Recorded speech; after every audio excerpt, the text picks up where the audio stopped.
अच्छा, तो होते रहे। मैं तो इनकी हत्या करने आया हूँ और हत्या करके ही जाऊंगा। दाऊ, आप सखाओ को बचाओ, मैं इनका सामना कर लूंगा। पर कान्हा, अभी आप ही ने तो कहा था माया का स्वामी हूँ मैं।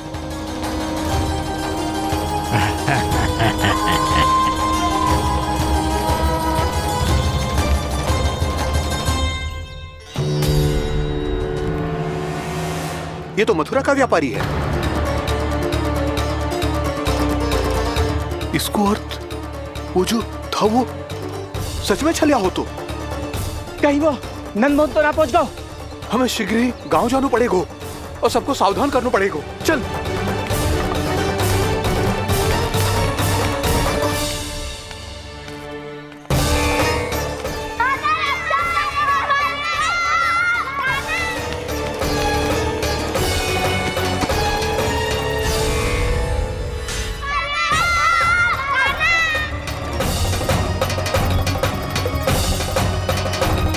यदि तुम्हें लग रहा है कि मेरे छल के वार से बच गए हो, तो मुझसे भी बच जाओगे। ये तुम्हारी सबसे बड़ी भूल है कृष्ण। मेरे पास बहुत सारे मायावी अस्त्र हैं, जो क्षण भर में ही तुम्हें विष्णु लोक पहुंचा देंगे। तो फिर प्रतीक्षा क्यों कर रहे हो? बालक, मैं परिहास नहीं कर रहा हूँ। मुझे पता है, तभी तो कह रहा हूँ शीघ्र दिखाओ ना। मुझे तुम्हारे सारे मायावी अस्त्र देखने हैं। कैसे बालक हो तुम? मैं यहाँ खेल दिखाने नहीं आया हूँ। उस समय व्रत क्यों कर रहे हो ब्रह्मासुर? जो करने आए हो वो ही करो ना। अब देखो कैसे तुम्हारे प्राण एक ही वार में इस देह का साथ छोड़कर उड़ जाएंगे। मेरी मायावी अग्नि तुम्हारे भोले भाले से इस मुख को जलाकर भस्म कर देगी।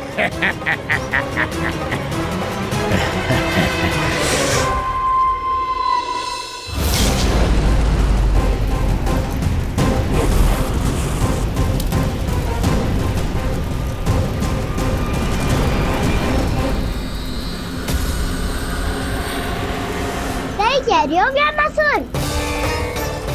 भोला भाला तो दिखता हूँ मैं। मैया भी यही कहती है।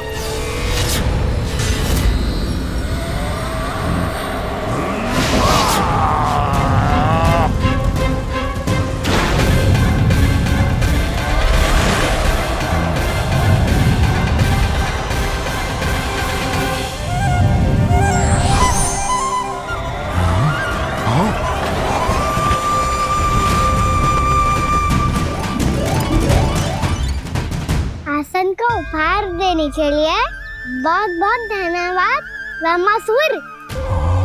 बहुत समय से खड़े खड़े थक गया था मैं।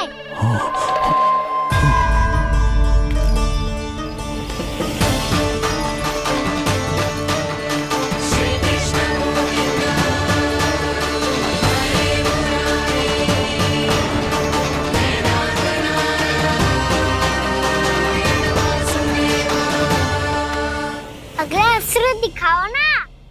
तुम्हारी यही जिज्ञासा आज तुम्हारा अंत करने में सहायक बनेगी, मूर्ख बालक।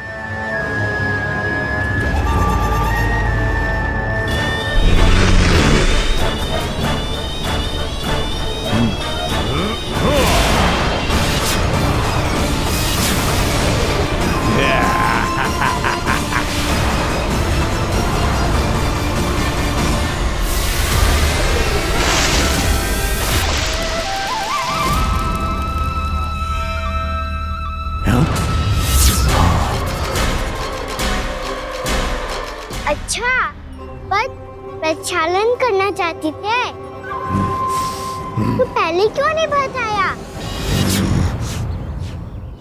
मुस्कुराना बंद करो। तुम्हारी ये हंसी मुझे कांटों की तरह चुभ रही है। पर मैया तो कहती है कि मेरी मुस्कुराहट फूलों की तरह है।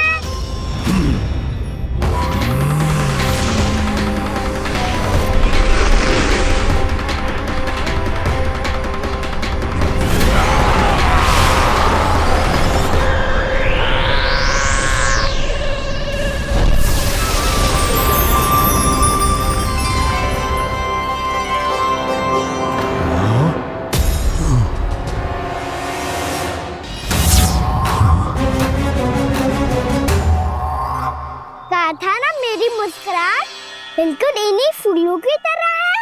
और तुम कर क्या रहे हो मामा सर? कभी आसन दे रहे हो, कभी पद प्रक्षालन कर रहे हो और अब फूल भी चढ़ा दिया है। तुम मुझ पे वार करने आए हो कि पूजा करने? तुम्हारी पूजा तो मैं अब ऐसी करूंगा कि तुम मृत्यु के बाद भी मुझे भूल नहीं पाओगे बालक।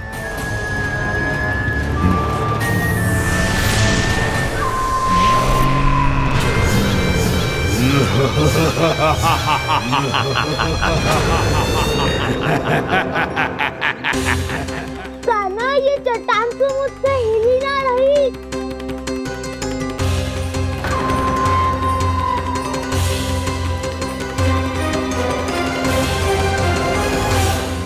अभी कंदरा के अंदर कुछ क्षणों में ही प्राण वायु समाप्त हो जाएंगे। तुम्हारे सारे सखा एक एक कर अपने प्राण त्याग देंगे और तुम्हारा वध करूंगा मैं।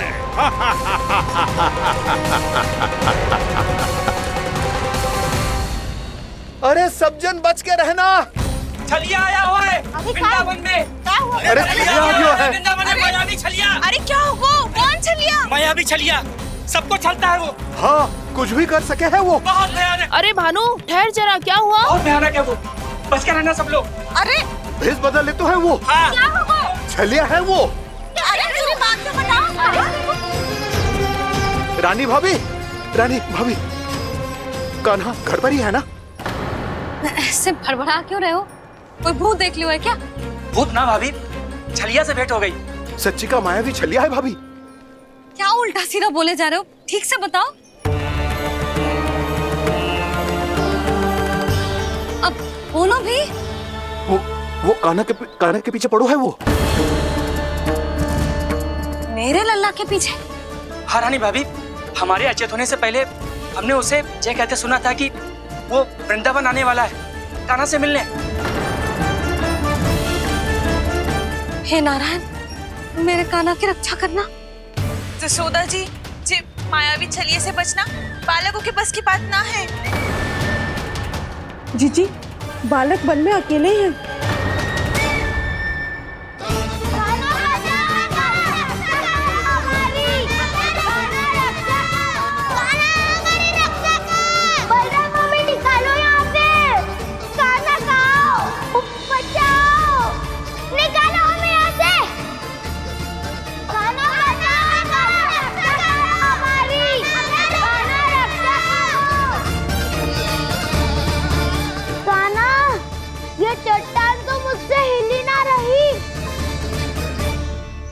यदि मैं माया का स्वामी हूँ तो आप भी बल के स्वामी हो।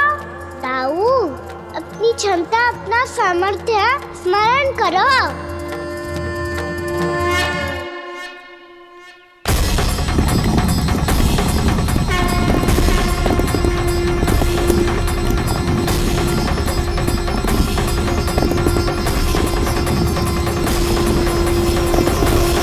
इससे पहले कि वो कंदरा का द्वार खोल के तुम्हारे सखाओं को बाहर निकाले, मैं तुम्हारे प्राण ले लूंगा कृष्ण।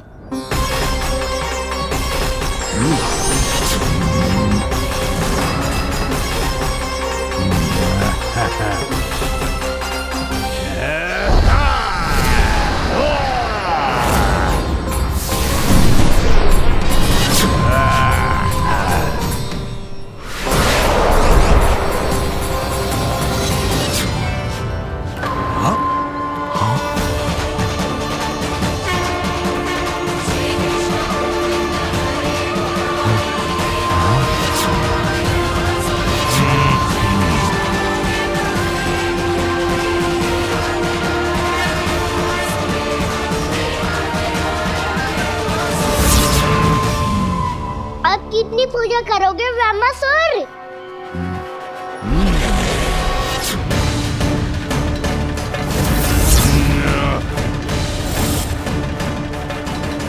प्रभु तो खेल खिला रहे हैं इससे, और ये खेले जा रहा है विवश होकर, उनकी माया से बाध्य होकर।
प्रभु के सामने माया करने आया था वो स्वयं को ही माया में उलझा हुआ पा रहा है।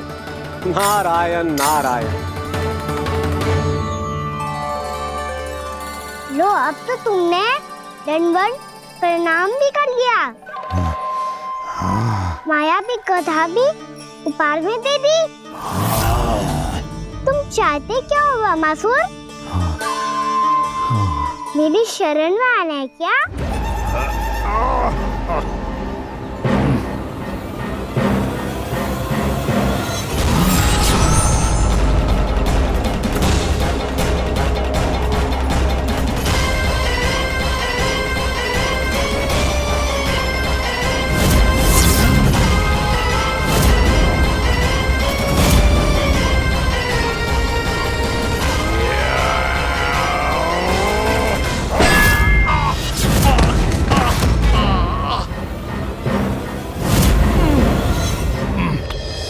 सोच विचार का समय ना है हमारे पास।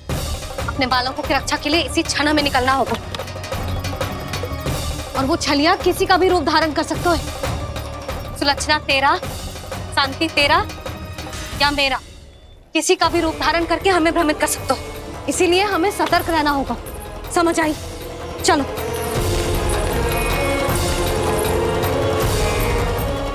अभी भी समय है वामासुर, समझ जाओ।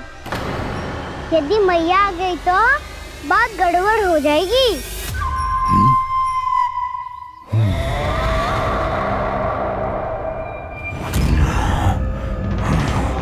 मुझसे दूध का कोई लाभ नहीं होगा। वामासुर, स्मरण करो तुम कौन हो। मायासुर का पुत्र हूँ मैं, अपने स्वामी महाराज कंस का सेवक हूँ, और तुम्हारा हूँ मैं काल।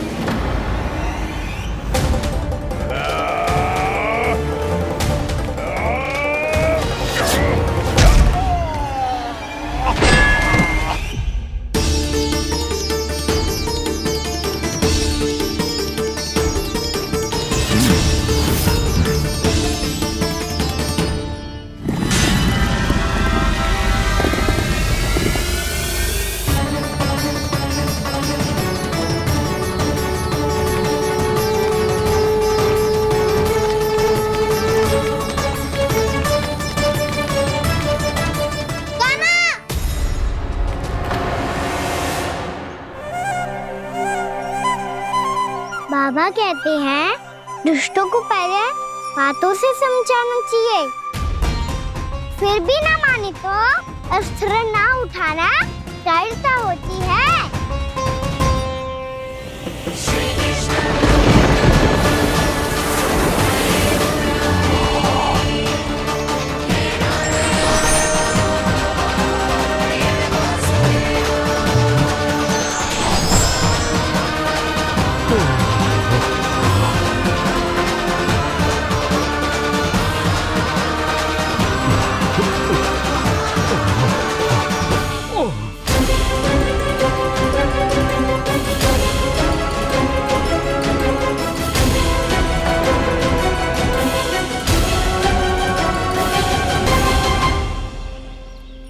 पता था मुझे, अपने बाबा के स्वरूप को हानि नहीं पहुंचाओगे। सही कही तुमने। पिता की छवि ही पिता के समान भी आनंदीय होती है। वामासुर, वामासुर। ये मैं अपने वास्तविक रूप में कैसे आ गया?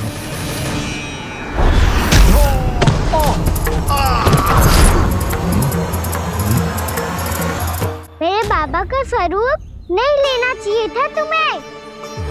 मैया ने सिखाया है भूल को क्षमा किया जा सकता है, पर जानबूझ के किए गए अपराध के लिए दंड ही एकमात्र विकल्प होता है। ये बार बार अपनी मैया का नाम ले रहा है। यदि मैं वो स्वरूप लूं तो अपनी मैया पर वार नहीं कर पाएगा ये।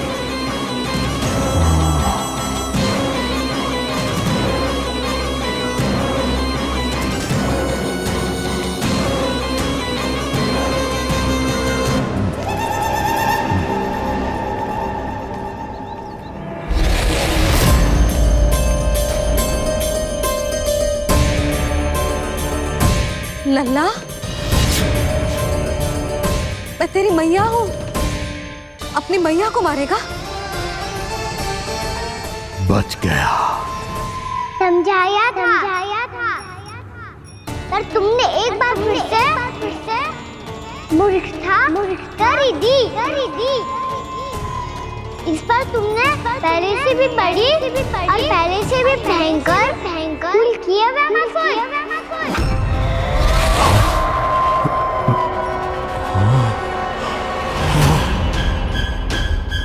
ये क्या हो रहा है मुझे?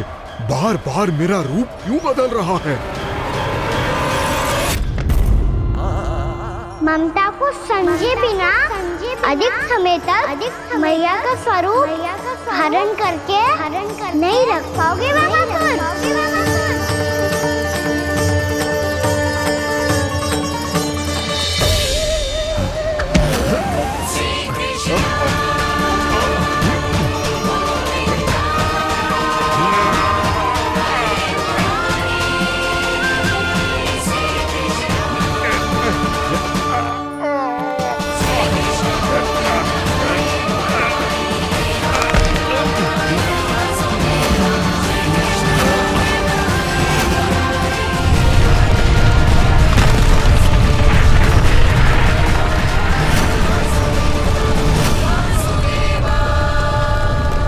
प्रभु के क्रोध से धरती भी कांपने लगी है।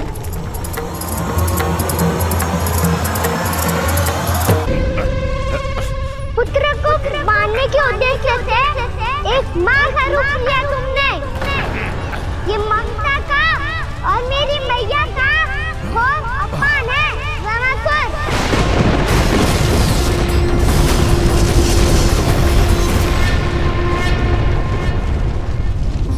इससे पहले इस असुर के कारण निर्दोष प्राणियों का कोई अहित हो, मुझे कुछ करना होगा। यदि मैं माया का स्वामी हूँ तो आप भी बल के स्वामी हो। दाऊ, अपनी क्षमता अपना सामर्थ्य स्मरण करो।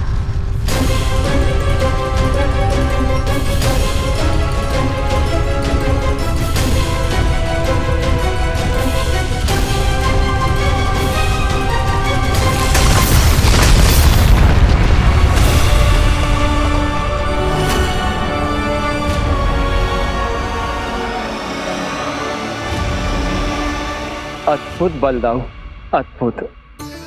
अपने बल का उचित प्रयोग करके आपने प्राणियों को हानि होने से बचा लिया और ये भी सिद्ध कर दिया कि इस युग में आपसे अधिक बलवान और कोई नहीं होगा।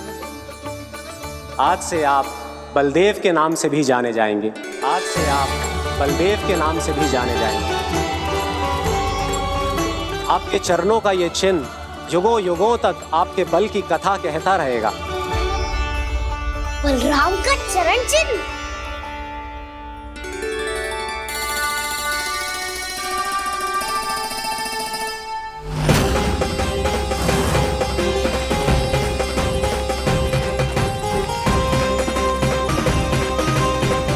मेरी माया से आज तक कोई नहीं बच पाया है। एक बार मुझे छोड़कर देखो, फिर पता चलेगा कि मैं हूँ कौन। पहले ये तो देख लो कि मैं कौन हूँ।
स्मरण आया हुआ मसूर।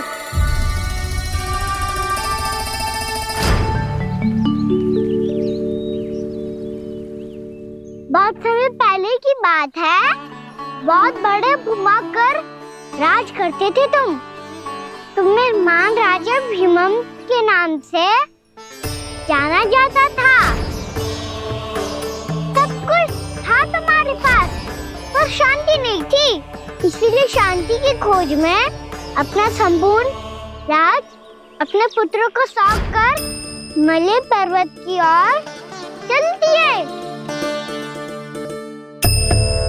अनेक वर्षों की तपस्या के बाद तुम्हारे तप की कीर्ति चारों ओर फैलने लगी और फिर सच्चे तपस्वी के रूप में तुम्हारी ख्याति से प्रभावित होकर महर्षि उलट तुमसे भेंट करने आए। राजा भीमरथ, आपने ईश्वर की प्राप्ति के लिए सब कुछ छोड़ दिया, पर अपना अभिमान नहीं छोड़ पाए।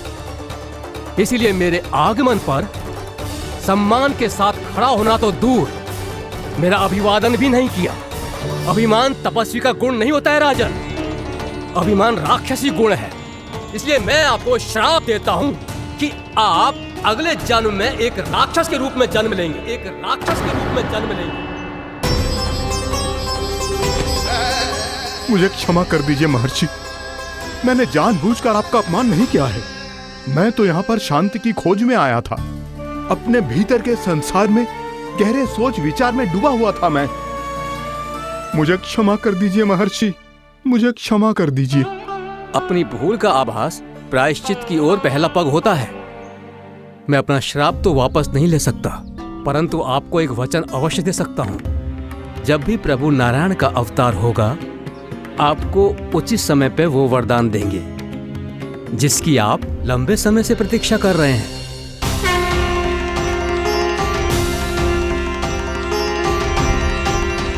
प्रभु, आपने मेरी आंखें खोल दी। अब मुझे पता चल गया है कि आप कौन हैं और मैं कौन हूँ। इसलिए आप मुझ पर कृपा करके अपने चरणों में स्थान दे दीजिए। मुझे वो शांति प्रदान कीजिए जिसकी खोज में मैं वर्षों से भटक रहा हूँ।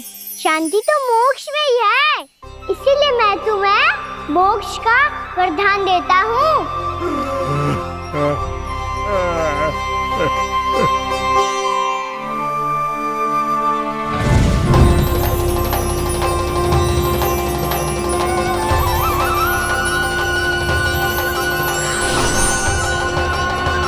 प्रभु की ये लीला सदैव स्मरण रखी जाएगी। इस स्थान को इनका आशीर्वाद मिलेगा और इस कंदरा को व्योमासुर की कंदरा के रूप में पहचाना जाएगा। भविष्य में अनेक ऋषि मुनियों की शरण स्थली बनेगी ये कंदरा। दीदी, ये कोई साधारण बालक ना है। ऐसा चमत्कार कोई साधारण बालक थोड़ी ना कर सकते हो। तुम सत्य कह रहे थे बलराम, गाना सच्चे में भगवान ही है, तभी तो सब देवता इसे बसाने और इसकी ओर से युद्ध करने आते हैं। तुम सब ऐसे आंखें फाड़ के क्यों देख रहे हो मुझे?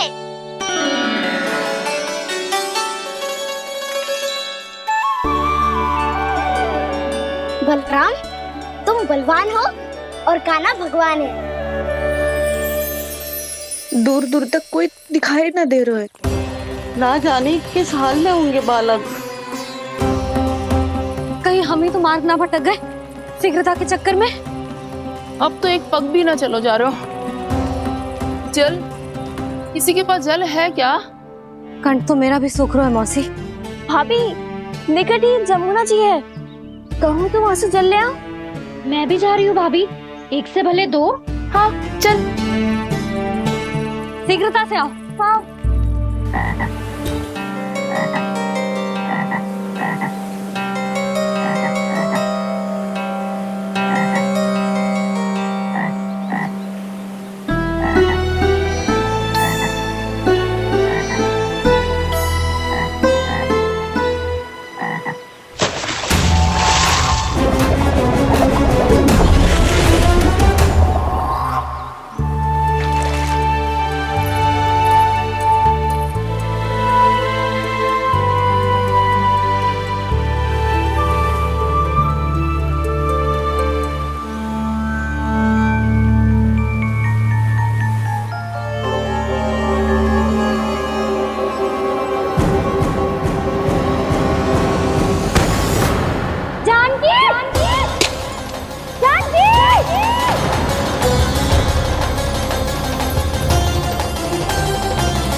जानकी, जानकी, क्या होगा इसे? देखो ना जी, अब छलिया की सूचना मिलते ही हम सब बालकों को ढूंढने चली गई और ढूंढते ढूंढते सबको बहुत प्यास लगी आई जी। तो जानकी जमुना जी की नदी से जल लेने गई और उसने जमुना जी का पानी पिया और उसकी जेदशा हो गई। बालक कहाँ है? वो ठीक तो है ना? ऊपर से सब ठीक है पर भीतर से बहुत भयभीत है सब। जानकी तो बिल्कुल नीली पड़ गया है, लग तो है विष फैल गया है इसको पूरे तन में। मथुरा के सर्वश्रेष्ठ विदेह जी को बुलाया गया है उसके उपचार के लिए। जैसे ही इसने जल को मुंह से लगाया, जे गिर पड़ी, चटपटाने का अवसर भी ना मिलो। हाँ वैद्य जी, और निकटी मृत पशु भी पड़े हुए थे। हाँ, मैंने भी अस्थियां देखी थी। इसका तो यही अर्थ हो सकता है कि समस्या वहाँ के जल में ही हो। वैद्य जी, आप रोगी की नाड़ी पे ध्यान दो ना। जे गोपिया क्या कह रही है उसे सुनने की आवश्यकता ना है। जब तक विष के कारण का पता नहीं चल जाता, हम उपचार कैसे कर सकते हैं रानी जी? जी, वो निकट ही यमुना जी में एक विशेष क्षेत्र है। ये सब उसी के जल की बात कर रही हैं। तब तो ऐसा भी हो सकता है कि किसी विषैले सर्प के काटने का प्रभाव हो। पर सर्प के काटने का चिन्ह ना है उसके तन पे। सर्प जब काटता है तब उसके दांत के चिन्ह बन जाते हैं। मुझे पता है, बड़े बड़े सर्प को काटते हुए देखो है मैंने। एक दिन अब बस कर उज्जवल, ये बड़ी बड़ी हाँकने का समय ना है। पर यदि सर्प ने ना काटा है, फिर जानकी की ये दशा किसने की? अवश्य किसी राक्षस ने की होगी। नाना, कोई विषैला पशु भी तो हो सकता है। यह अवश्य किसी महाविषैले सर्प के विष से हुआ है। सर्प ने भले ना काटा हो, लेकिन यह अवश्य ही किसी महाविषैले सर्प के विष के कारण हुआ है। कालिया नाग। कालिया नाग?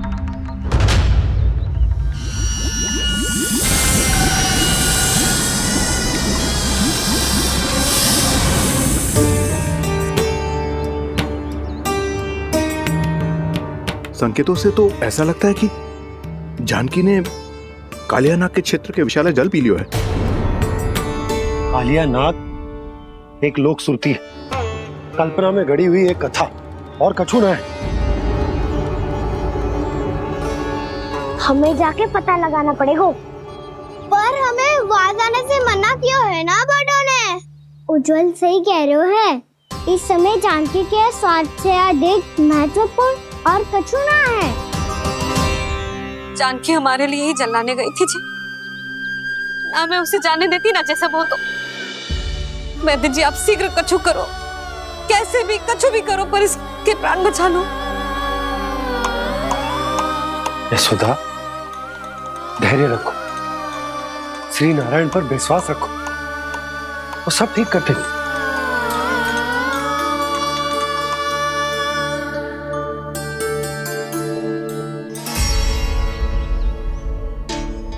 विष की काट की मेरे पास जितनी जड़ी बूटी थी, मैंने सब अर्क बना के पिला दी, पर इसकी दशा में अभी तक कोई सुधार नहीं दिख रहा है।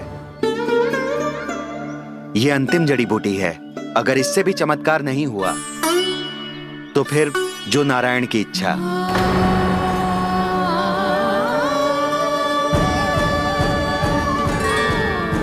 पर कोई तो उपाय होगा जानकी को बचाने का। कान्हा, यदि तुझे किसी औषधि के बारे में पता है, हमें बता दे, हम जाके ले आएंगे।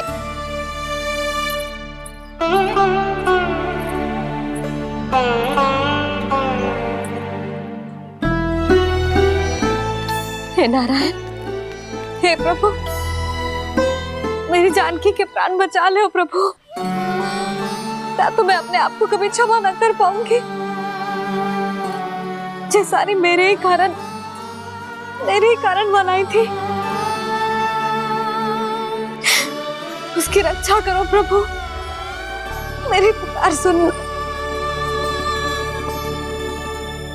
कान्हा, तूने हमें वत्सासुर से बचाया था ना? और बकासुर से भी तो। और छलिया से भी तो तूने ही बचाया था ना हमें? क्या ऐसा कोई उपाय ना है जानकी को बचाने का? धनवंतरी,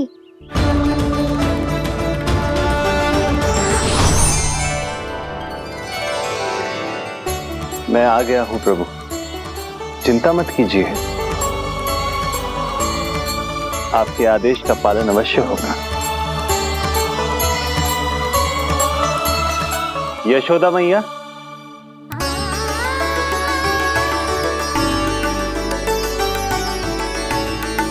मैया आपको कोई पुकार रहा है।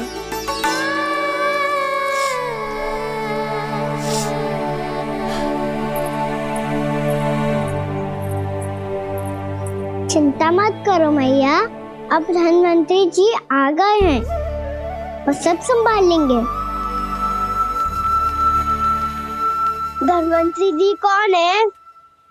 जिन्होंने संसार का आयुर्वेद दिया, आरोग्य के देवता, वे श्री नारायण के अवतार।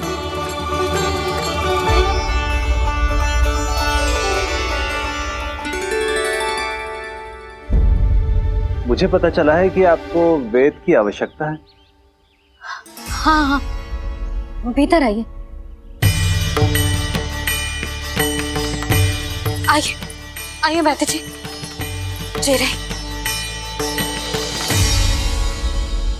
मथुरा का सर्वश्रेष्ठ वैद्य अर्थात मैं यहाँ आ चुका हूँ और रोगी को जितनी औषधि की आवश्यकता थी सब दे चुका हूँ।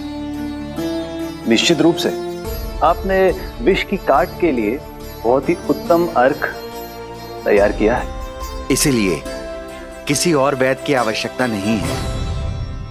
किंतु आप अकेले कितना कुछ करेंगे वैद्यराज, मुझे अपना सहायक ही बना लीजिए। पर जो करना था मैं पहले ही कर चुका हूँ। हाँ, वो तो आप कर चुके हैं, बस रोगी के तन से विष निकालना शेष है ना वैद्यराज? हाँ हाँ, बस वही शेष है। इनके रक्त को विष रहित करने में मैं आपकी सहायता करूंगा। पहले ये संजीवनी मानी जाने वाली इन लाल फूलों की बूटी को भी घिसना है ना?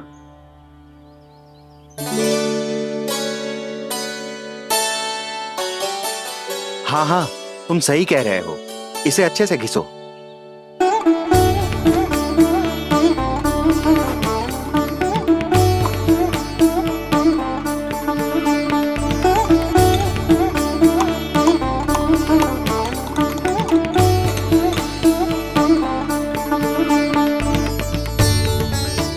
और ये नीले फूलों को भी तो मिलाना है ना? हाँ हाँ, अच्छे सहायक बन सकते हो तुम, ऐसे ही श्रम करते रहो।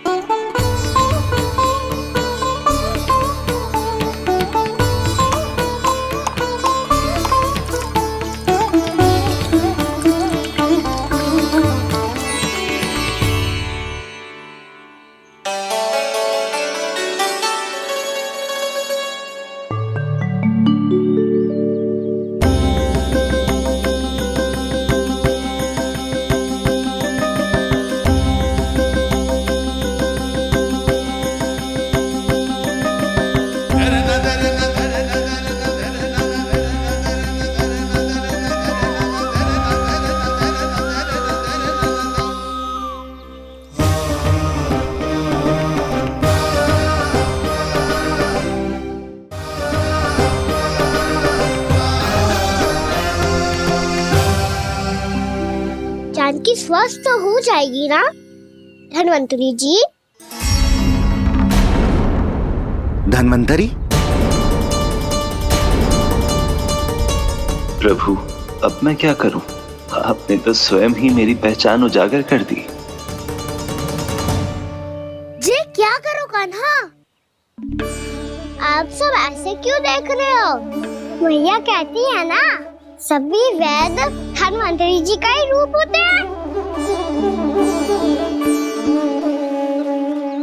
वाह कृष्णा, चतुर तो हो तुम।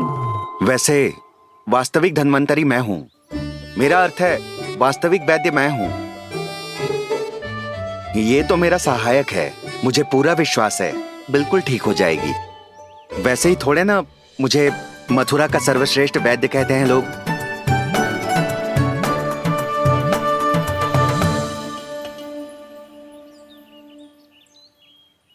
जसोदा भाभी, जसोदा जी, जानकी को चेतना आ गई। जानकी, जानकी, जानकी, तू ठीक है ना? क्षमा करना भाभी, मैं आपके लिए जल ना ला पाई। बस बहुत भूख लगी है। मैं अभी कछु लाती हूँ। जानकी, माखन खाओगी?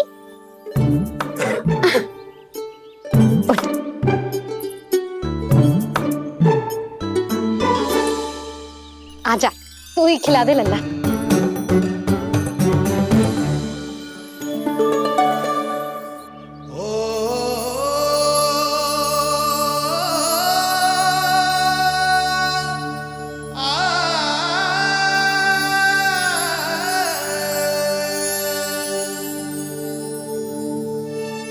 तुम सब मेरे लल्ला को माखन चोर कहती हो ना? आज देखो, अपना ही माखन जानकी को खिला रहे हैं।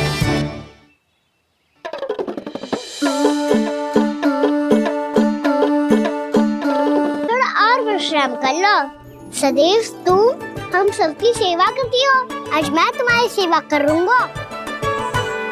जानकी की जिद दशा तब हुई जब जय यशोदा काकी की सेवा कर रही थी, और अब देखो स्वयं भगवान ही इसकी सेवा कर रहे हैं। जानते हो इससे क्या सिद्ध होता है? जो भी यशोदा मैया की पूजा करेगा, अर्थात अपने माता पिता की सेवा करेगा, उनके साथ सम्मान से व्यवहार करेगा, ईश्वर स्वयं उसका ध्यान रखेंगे। कभी धन्वंतरी के रूप में तो कभी स्वयं कान्हा के रूप में। भक्त और भगवान का देखो कैसा ये अनुराग, स्वयं करे सेवा प्रभु, अद्भुत गोपी का भाग्य। प्रभु इन सब पृथ्वीवासियों से कितना घुल मिल गए हैं। ना तो ये प्रभु को भगवान मानते हैं और ना ही प्रभु अपने आप को इनसे सर्वश्रेष्ठ समझते हैं। अपने आचरण से ये सिद्ध कर रहे हैं कि ये सभी में हैं और सभी इनका ही अंश है।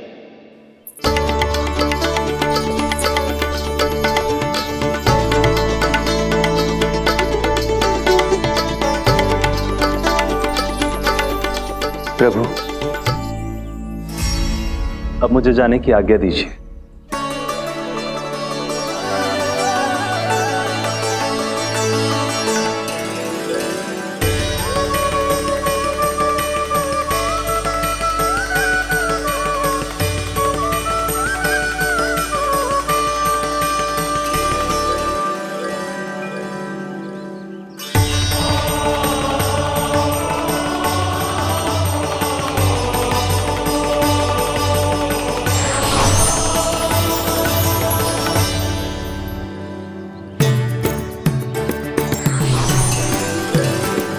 कान्हा ने तो सच्ची में धन्वंतरी जी को बुला लिया था।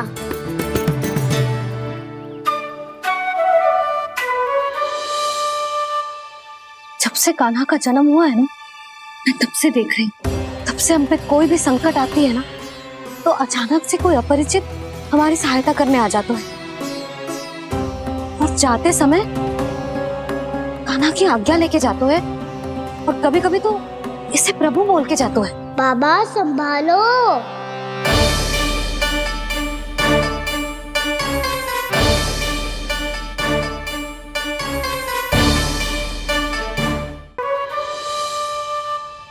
जब से कान्हा का जन्म हुआ है ना, मैं तब से देख रही हूँ, तब से हम पे कोई भी संकट आती है ना, तो अचानक से कोई अपरिचित हमारी सहायता करने आ जाते हैं, और जाते समय कान्हा की आज्ञा लेके जाते हैं, और कभी कभी तो इसे प्रभु बोल के जाते हैं। बाबा संभालो। यशोदा, इस जानकी को चढ़ो है और विचित्र विचार तुम्हारे मन में है। अरे सब जानते हैं कि हमारा परिवार राजसी, तुम्हें पता ना चल तो हो पर हमारे कान्हा को सब राजकुमार ही समझते हैं देखकर। इसीलिए उसे सम्मान देने के लिए सब ऐसा ही करते हैं, और कोई बात ना है।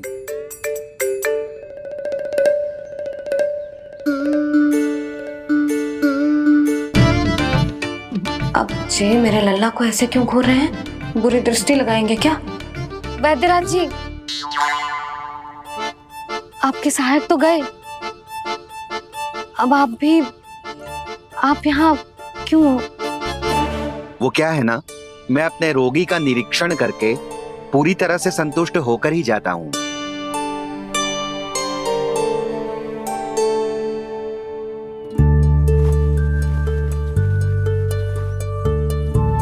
हाँ, संकेत तो अच्छे हैं, कल सुबह तक बिल्कुल ठीक हो जाएगी। धन्यवाद वैद्य जी।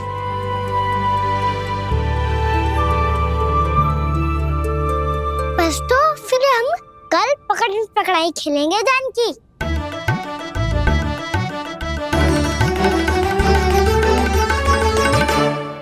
भानु, बंसी, जाकर उस क्षेत्र के चारों ओर बाड़ बनवा दो और वहां सूचना पट्ट भी लगा देना, ताकि जानकी के साथ जो हुआ है वो किसी और के साथ ना हो।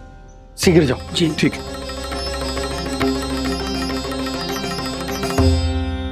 बाड़ और सूचना पट लगवाने से समस्या का समाधान नहीं होगा बाबा। निर्दोष पशु सूचना पट देख कर भी कुछ समझ नहीं पाएंगे।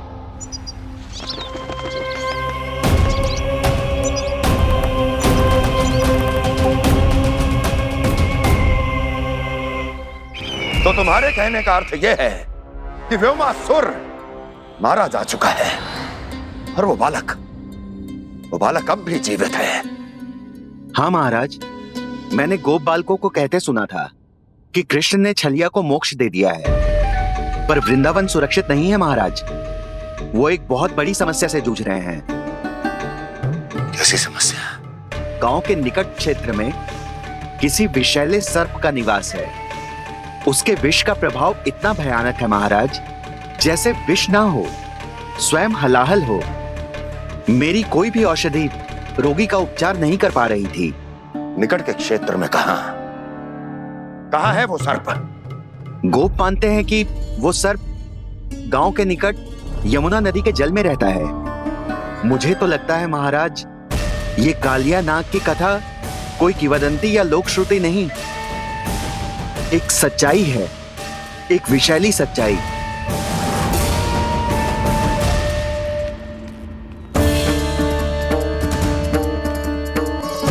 कालिया का सामना करने का समय आ गया है, पर उससे पहले मुझे बुलाना होगा उन्हें।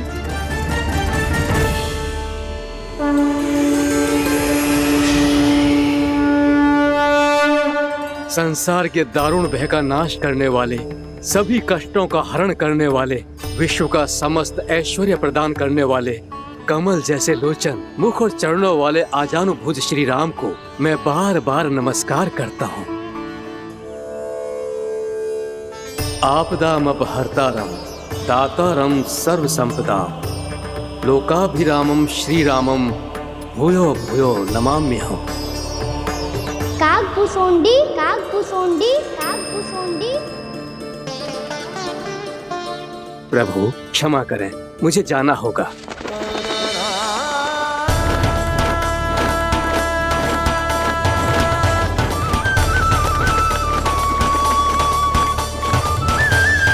प्रणाम प्रभु। अनेक बार मैं आपके दर्शनों के लिए आया प्रभु। कभी नंद भवन के झरोखों से आपके दर्शन करके चला जाता था, तो कभी दूर किसी वृक्ष की आड़ से आपको निहार लिया करता था। आज आपने स्वयं मुझे बुलाकर धन्य कर दिया प्रभु।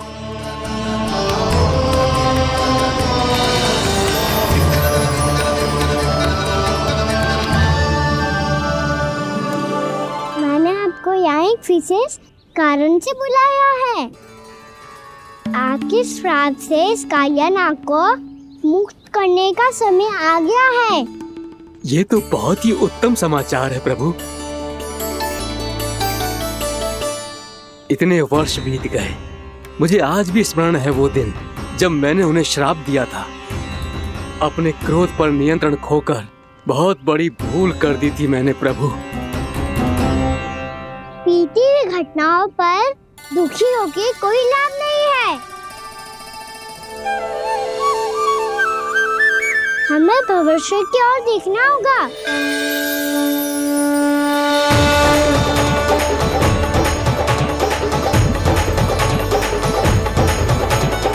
आदेश कीजिए प्रभु, क्या आज्ञा है आपकी? जब मैं कालिया नाग का सामना करने जाऊं, तो आप यही रहेगा। आपको अपने आप पता चल जाएगा कि कब क्या करना है। और हाँ, लौटते जाते समय नारद मुनि से कहिएगा, वो आकर मुझसे भेंट करे। अवश्य प्रभु, प्रणाम। क्या इसने सच्ची में देवर्षि नारद को बुलाया है? नारायण नारायण, आपको संदेश भेजने की आवश्यकता नहीं थी। आप स्मरण करते और मैं चला आता। तुम्हारा कल्याण हो नारद।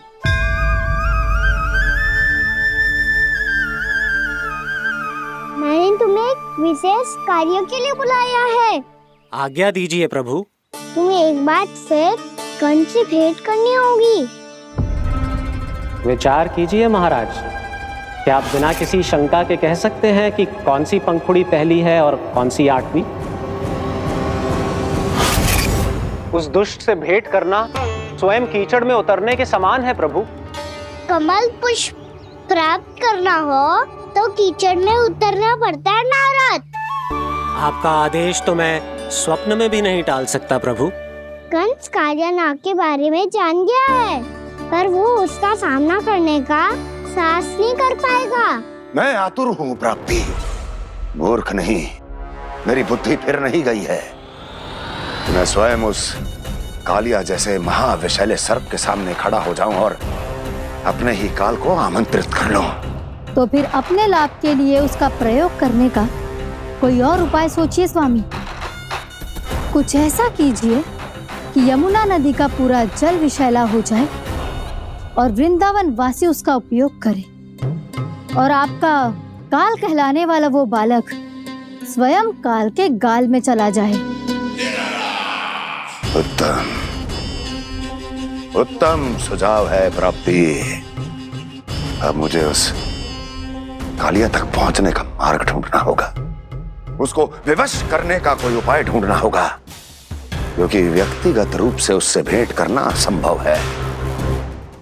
असंभव। आप सही कह रहे हैं प्रभु। कंस में उतना सामर्थ्य नहीं कि वो कालिया नाग का सामना स्वयं कर सके।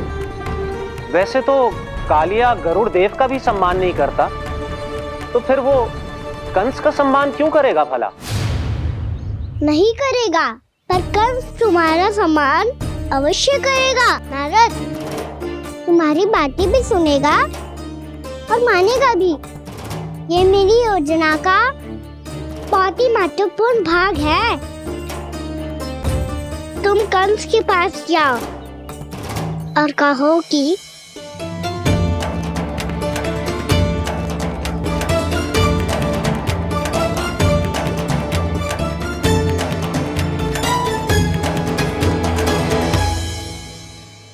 संतान अपने माता पिता को तीर्थ का सौभाग्य दिलाती, और मेरा लल्ला कितना महान कि उसने हमारे घर को ही तीर्थ बना दिया।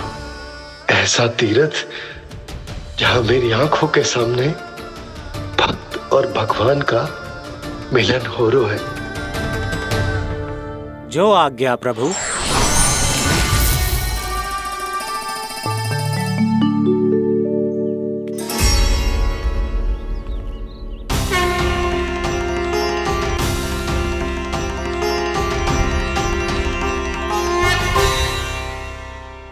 बाबा, कान्हा, ये सब क्या चल रहा है? पहले काक भुसुंडी जी और फिर नारद जी, क्या योजना बना रहे हो तुम? कान्हा, बता ना लल्ला, क्या सोच रहे तू? कान्हा देख, अगर तुझे अपने बाबा को ना बताना हो ना, तो अपने भक्त को बता दे। क्या सोच रहे हो लल्ला? क्या करने वाले हो आप?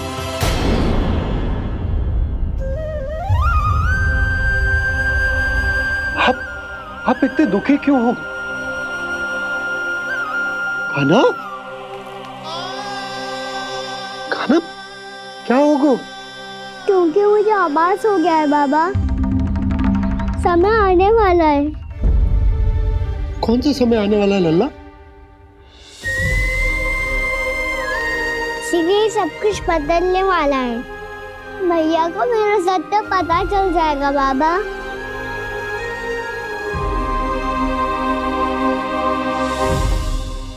पर लल्ला, इसका काग भुसुंडी और कालिया नाग से क्या संबंध है? ऐसा क्या हुआ था और क्या होने वाला है?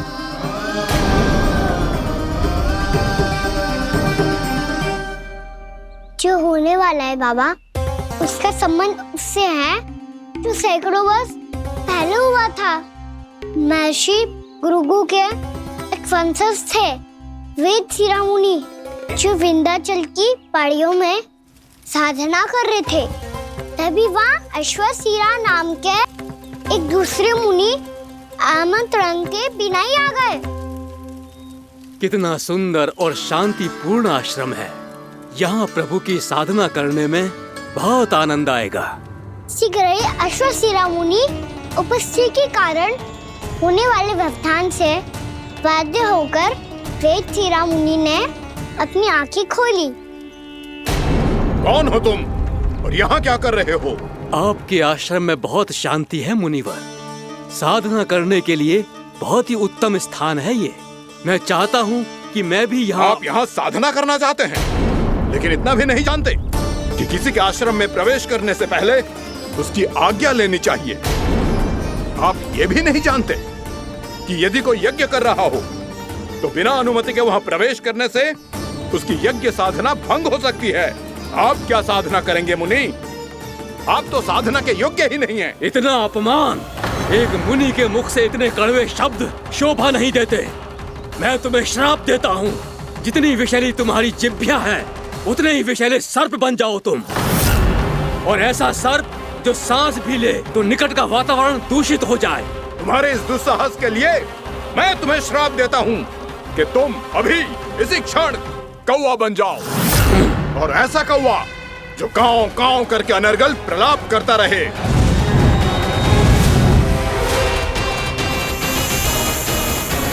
ये मैंने क्या किया?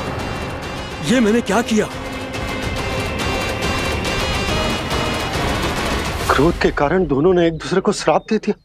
पर दोनों ही मेरे भक्त थे, और भगवान होकर मैं अपने भक्तों को इतनी कठिनाई में कैसे देख सकता था। इसीलिए जिस संकट में उन दोनों ने अपने आप को फंसा लिया था, उसका समाधान करने में मैं उनके पास गया। देखिए ना प्रभु, ये क्या हो गया हमसे? हमारी रक्षा कीजिए प्रभु, मार्ग दिखाइए हमें।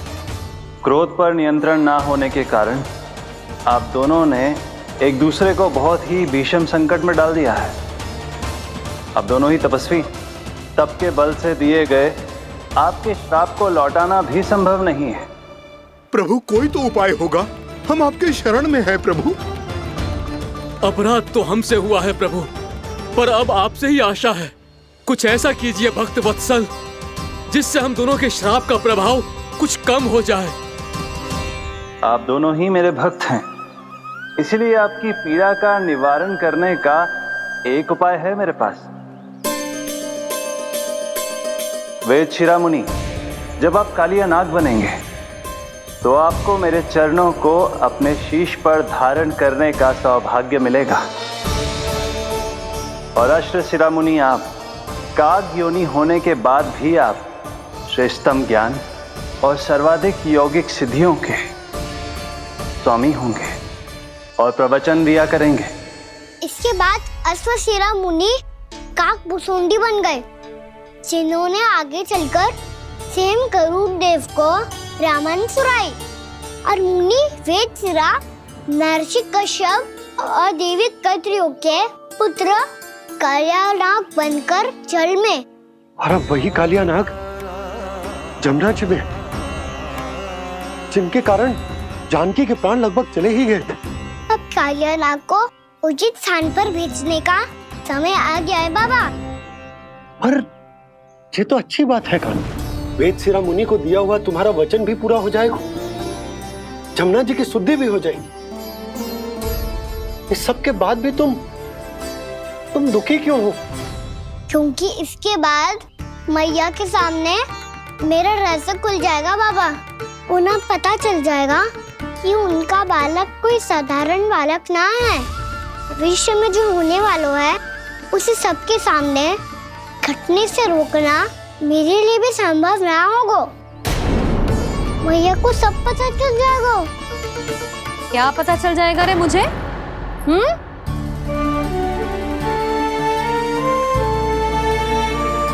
यही कि सबसे अधिक प्रेम मैं आपसे ही करता हूँ। अब बस भी कर, चलो भोजन के लिए बुलाने आई थी तुम दोनों को। भूखा थोड़े ना रहने दूंगी अपने लल्ला को, मेरा लल्ला दुर्बल हो जाएगा ना। आप खिलाओगे तो ही खाऊंगा। हाँ ठीक है, मैं ही खिलाऊंगी। अब चल, आओ जी, चल।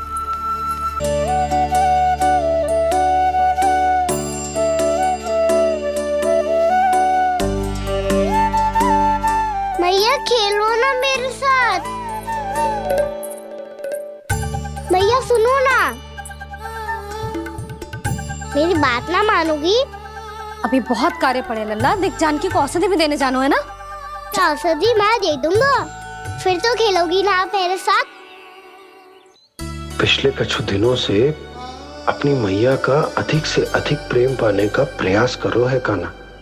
इसका तो एक ही अर्थ हो सकता है कि कछु बहुत बड़ो होने वालों है। कान्हा रुक जा लल्ला। कान्हा क्यों तंग कर रहा है? मैया को पहन लेना। कान्हा, कान्हा, ये क्या करो तूने?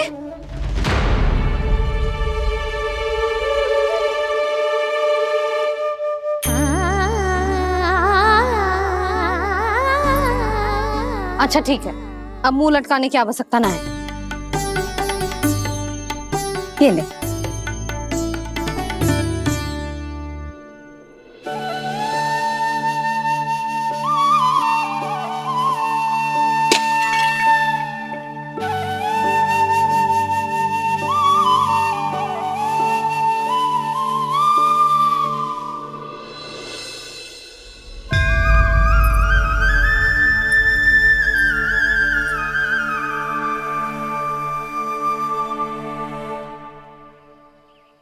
तंग करे मैया को खिजाए, खेले रूठे मनाए, लीला अनोखी करके शरारत, कान्हा दंड भी पाए।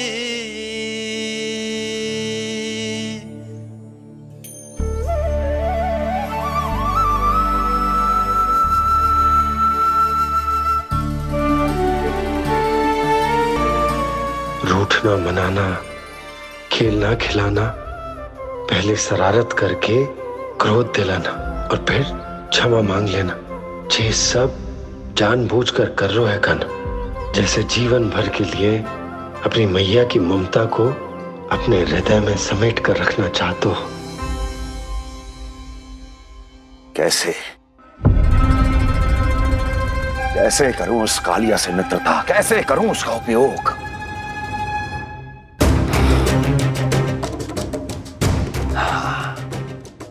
उस पर आक्रमण कर देता हूं और उसे किसी ना किसी तरह से यह विश्वास दिला देता हूं कि यह आक्रमण उस विष्णु अवतार ने किया है। फिर वो क्रोध में आकर सारे वृंदावन वासियों को अपने विष से समाप्त कर देगा। उचित है, ये उचित है। नारायण हरि, नारायण हरि।